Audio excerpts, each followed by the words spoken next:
Hello friends, it's Jeff here and welcome to my corner and welcome to another episode of the Jeff V Corner Store Studio where we talk about the B-17 diorama that I'm working on.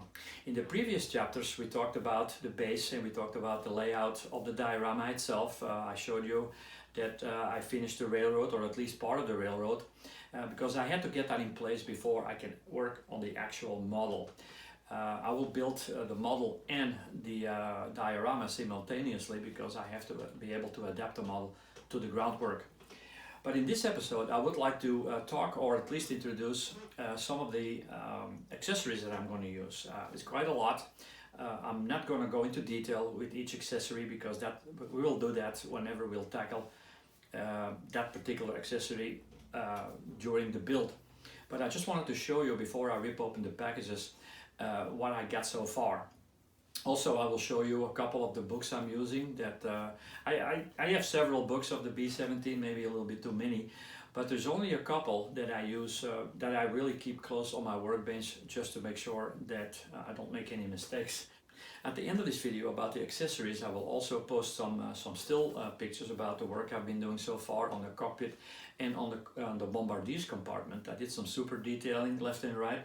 So it's getting along pretty well. So I'm really excited to show you that, or at least to show you some of the progress. I will do some more videos in the future, of course, and I will keep you updated as we go along, and I will show you a few tricks or techniques that I'm implementing in building this kit. But for now, I just want to show you all the accessories I gathered before I rip open the packages and start working on them. Well, let's not lose any more time and let's look what I got so far. So the first one we kick off with, and I already started that actually a year ago, and that was the Edward set for the B-17. Now recently I got the Yahoo set, and I decided to use the Yahoo instrument panel over the Edward instrument panel, because the Yahoo panel is a little bit more detailed and a little bit more refined, I guess so. But all the other pieces, these are still from the Edward set. And as is with the trawler quadrant here. So this is actually very nice. Of course I added some more detail to it, but all in all, when you put those two things together, it's going to look awesome once installed and blending with the rest of the cockpit. Another set I have from Edward is the B-17G front interior, which is the Bombardier's compartment and also part of the cockpit and the radio compartment. So you get like two photo etches in one package. One is colored, the other one is just plain. So that's something that I'm definitely going to use, especially the ones that are with all the details and all the color details. So this is definitely one that I'm going to use in the next couple of days. Actually, I already opened the package. There's a couple of pieces that I already implemented, but this is the one that is going to be used first. Another one is the radio compartment. Now this I really am not going to be able to use as much because you won't see the radio compartment, but I got these just in case. There's a couple of things that I can use that I can just throw it around in the front of the Bombardier's compartment, and there is also of course the ammo belt that I need. But all the other things that depict all the pieces for the radio compartment, I'm not going to use those because you don't see them. But still, I just got it anyway. I'm sure there is a lot of other stuff that I can use left and right. Another one on the list is the exterior set from Edward, and I don't know why I have two of them, but I have. So, but this is one that I'm definitely going to use because there's a lot of detail, exterior detail that I can replace on the plastic. You can see all the louvers here and some access panels or access hatches. So this is another one that I definitely will use. So another big set from Edward is the B-17G landing flaps, and this is not really a set I'm looking forward to make, as you can tell. You probably know why. There's a lot of details, a lot of stuff to cut out and glue together. It's even more so on the other side. So, but since it's a crash landing, I probably have to do these. So these are going to take a lot of time and effort, and I might look into it earlier, even before I start on the wing, that I can do them. I better get an early start on these, because this will take, I can already say with guarantee that these are going to take a lot of time. But I'm sure once installed, they're going to look awesome. It's just a lot of work, but you know, has to be done. We start with some resin.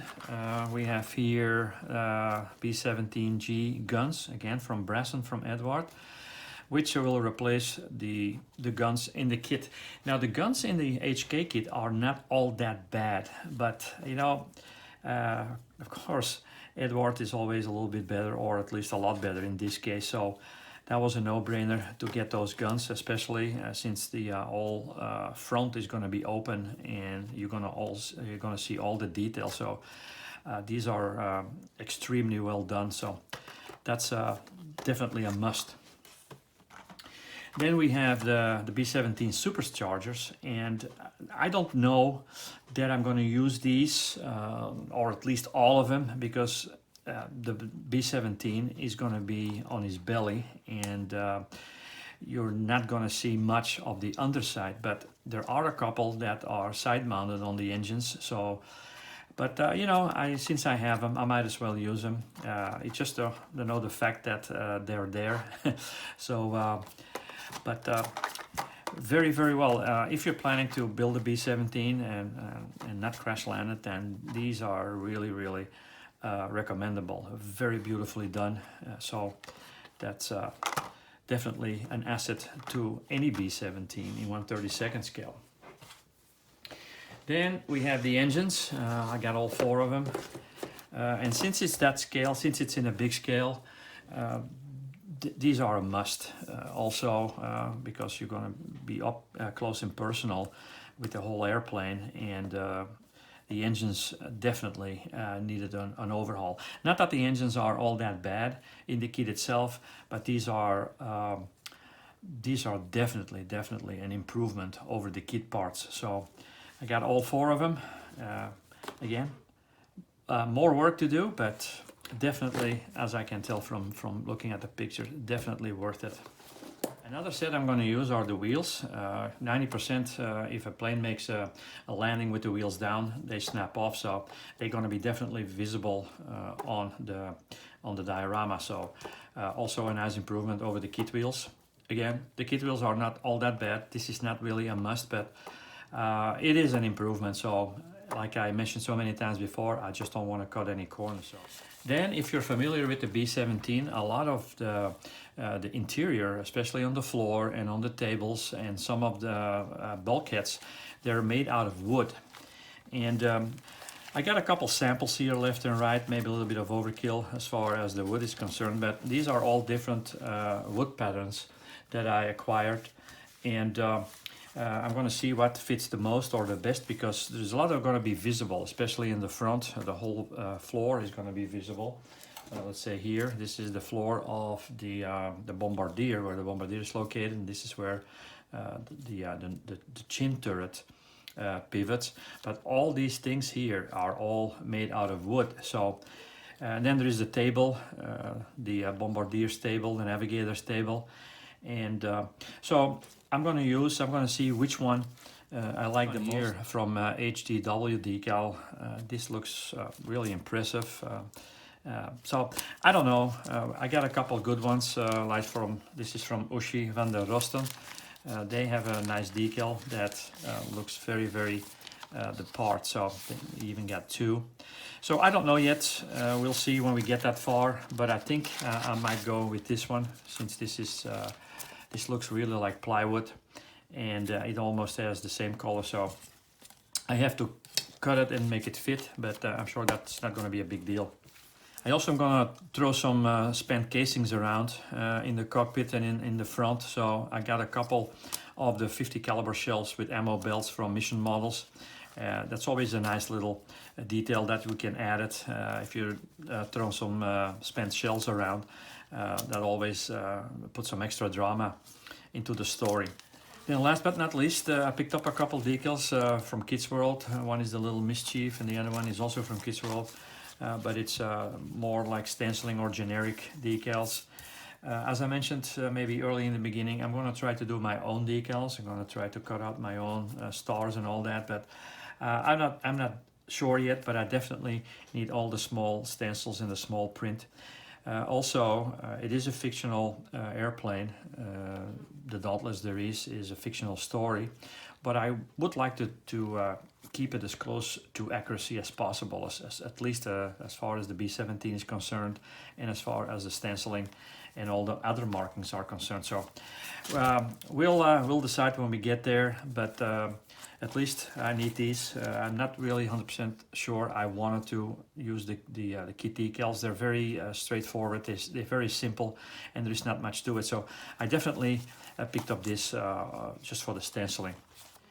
Then, as promised, I want to show you a couple of books that I keep close on my workbench. The first one is the Pilot's Manual. This is an older publication. I don't know if it's still available or not, but I picked my copy up a long time ago at a show. And the reason I like this book so much is because there's a lot of detail shots, period time photos from all the equipment that they had inside the B-17s. Then another book I keep very close is the Warbird Tech from the B-17. Not sure that this is still available. I picked mine up years ago at a show. But the book also gives you a lot of drawings, and especially around the cockpit area. It gives you a lot of detail shots. So this is a very good book to have if you're interested in super detailing. So very interesting. There are a couple more books that I have, and I will show you those books whenever I get to the part that I'm really using those books. But there is so much information out there on the internet, so you just have to type in something or a detail description of what you want to look at, and it will pop up. So these days, finding information or finding reference material is not all that hard to do. So that was it. I'm gonna just post a couple of pictures. I've been working on the bulkhead for the past couple of days, the Bombardier's bulkhead. So this is something that I spend a lot of time detailing it. When you look at pictures, when you look at period pictures and you look at the inside, a lot of the B-17s, or at least the majority of the B-17, they had their own little kind of a layout. You know, they had the standard configuration that came from the factory, but then there was all kind of different modifications that happened over time. So really hard to really put a certain standard on there. And so I did my best. It looks very good, looks very impressive. Now I just have to paint the whole thing. So that's going to be another story. So we'll see. As promised, I will put up some more detail shots at the end of this video, but for now I'm going to leave it at that. I hope you guys liked it. Please don't forget to subscribe on YouTube. Definitely don't forget to like and share us on Facebook.